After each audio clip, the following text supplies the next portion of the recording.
Hey everyone, it is so crazy to think that in 10 days I leave for Florida. I remember having a countdown when it was over 100 days and now it is 10. That is just crazy.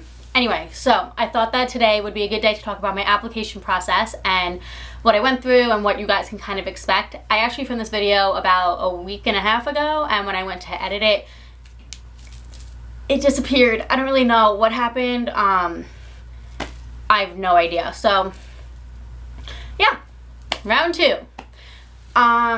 So basically this was my second time applying for the program, so I wasn't as nervous as the first time, but on some level when you want something so badly, you're still gonna be pretty nervous. And so, okay, let's start from the beginning. Applications went out on August 20th. And I was actually in Disney World when they went out. So I didn't apply until August 25th. I filled out the application just as I had the first time. And when you are filling out your application, they're gonna give you a list of all of the roles that they have available.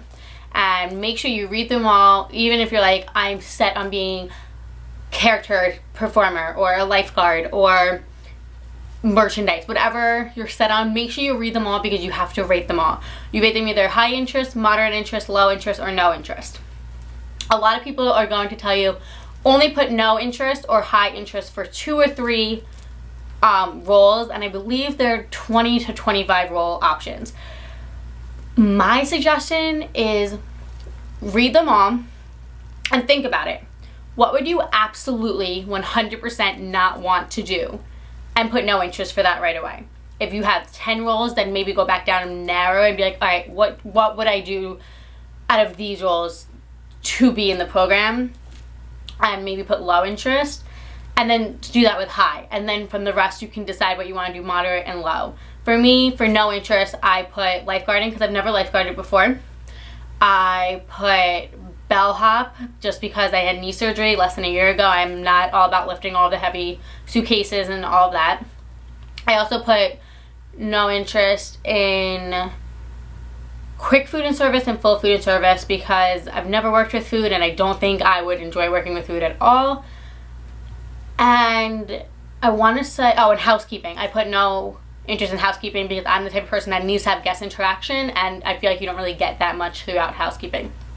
So then for high interest, I put character attendant, bippity boppity boutique, merchandise, attractions, and I think that was it. And then for the rest, I put moderate or low interest. Like I put low for transportation, low for custodial, moderate for, concierge I put low also. Moderate I put like, what else was moderate? Main entrance. I don't really remember any other rules, but you get my point. So make sure you read it all, and like that's how I would suggest doing it. If there are 4 roles, 5 roles, even that you know for a fact you 100% don't want to do, put no interest. It's not going to hurt you. Also, just so you know, they can accept you for any role that you put low to high interest. So if you put low interest for custodial, they can 100% accept you for custodial. Just because you put low interest or you put high interest for something doesn't mean that they're going to 100% listen to that. They're going to do what fits within their company. So then you're going to fill it out, and then I got an email, I think within 2 hours or something. It was like almost immediate from completing the application to do the web-based interview. So the web-based interview is basically, it's a timed interview test thing, and they're going to ask you the same question in different ways. So make sure you're answering it honestly and not putting what you think they want to hear. Part of it is on a scale of 1 to 5, 1 being like never and 5 being always.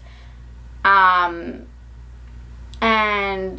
so they're gonna ask you questions like, I'm never on time, or I'm never late, or I'm always late and I'm always on time. They're gonna ask you the same question multiple times in multiple ways to make sure that you're really reading them and answering them.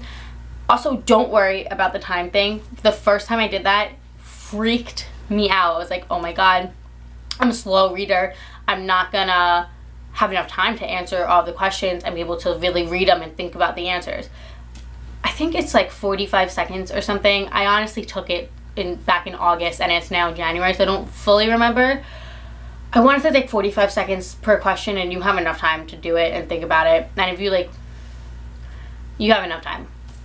So then immediately at the end of that interview, it will either tell you if you've moved on and you can schedule a phone interview, or if that's where the road ends for you and you should just apply again for the next term. So at the end of my web-based interview, I got an email that says like immediate action required, schedule your phone interview. So I scheduled a phone interview, and I had that on September 3rd.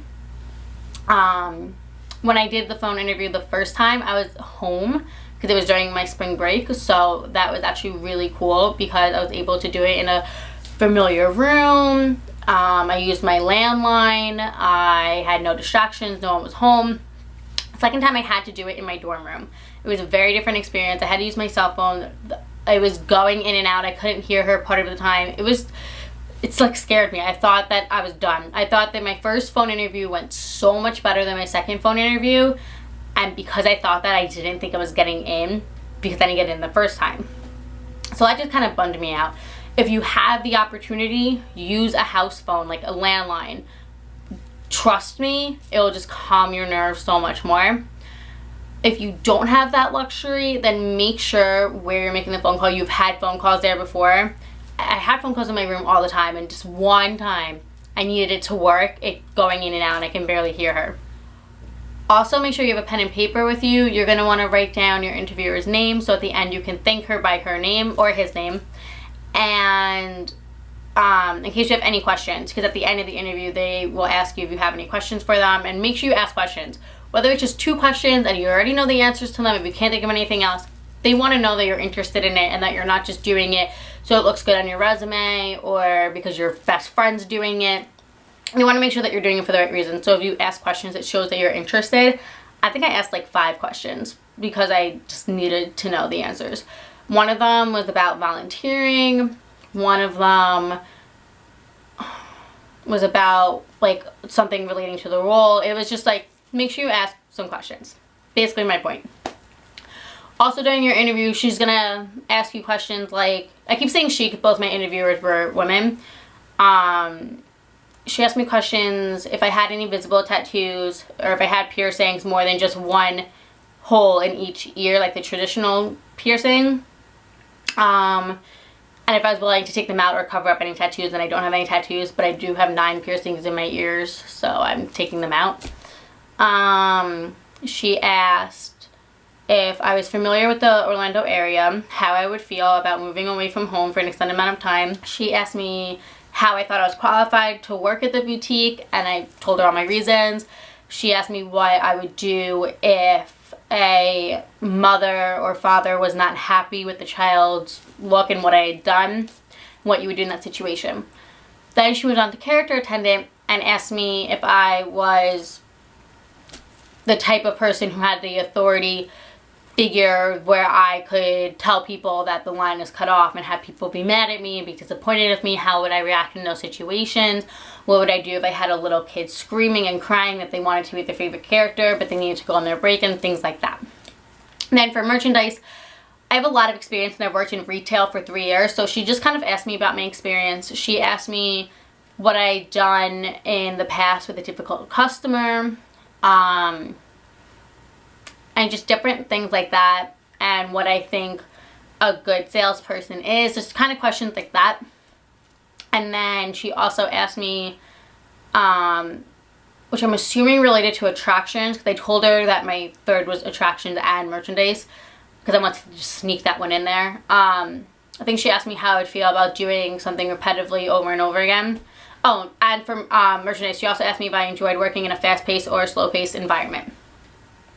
So I think when she asked that, she had a feeling that she was going to put me in merchandise and wanted to know, I guess, like what location would be a better fit for me. So then at the end of the interview, she's going to say, okay, do you have any questions for me? And then that's when you ask her questions. And then they're going to be like, okay, thank you so much for applying. You'll hear back they told me mid-October, so I'm assuming it changes for the people who are applying for the fall. I'm assuming it's like mid-March, I think, is when you hear back. I'm gonna say this is like when you're gonna hear back from us. Have a great day, and you thank them by their first name and thank them for taking the time out of their day to speak to you, and then obviously be like, have a good day, bye. So then I was freaking out at the end of my interview because I thought it was so much worse than my first interview. My first interview was like over 30 minutes. It was like 37 or something, and this one was like 22 or something. It was like 10 minutes shorter, I would guess. And I took that as a bad sign. I took that as she was just like, boom, boom, boom. This is what I need to ask. I'm not even gonna like have like conversation or whatever. Because the first time I had an interview, we had just normal conversation. Like, she asked me all the questions, but we also had common ground and we talked about that too, which made it more personal. So I thought that it was great. Clearly, you never know what they're looking for. You never know. Yeah, so they basically just ask general questions like that, just so they can try to get a feel of like who you are and if you'll be comfortable. They also ask if I've ever lived in a dorm before, if I've had a roommate, things like that. Then they're going to start getting into the questions relating to the college program. I think the first question she asked me was what my top 3 roles were. Try and have this prepared. Try and know what your top 3 roles are. Mine were, number 1 was Bippity Boppity Boutique, number 2 was a character attendant, and number 3 was merchandise. And I got merchandise, my third choice. So I'm very, very lucky that I got one of my top 3.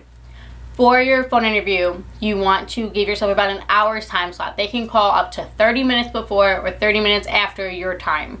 So you want to just keep that in mind and make sure that you have your phone next to you, that you're not in class or you're at work or anything. And then also the phone interview is supposed to last 15 to 30 minutes, I guess. So just keep all of that in mind when you are picking a time.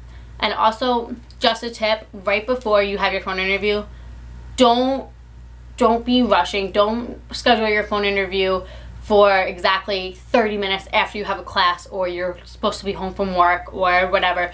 Give yourself about an hour time span in between whatever you're doing and your phone interview. This way you can just sit, you can relax, maybe have a snack, maybe eat a meal depending what time it is, and just focus. Think about how you want to answer some of the questions and just what roles you are on and things like that. I honestly had a Disney playlist on Spotify, was listening to that and my phone rang, and then I had a heart attack. So that was my application process. If you guys have any questions, please feel free to leave them down below. I will try to answer them the best that I can.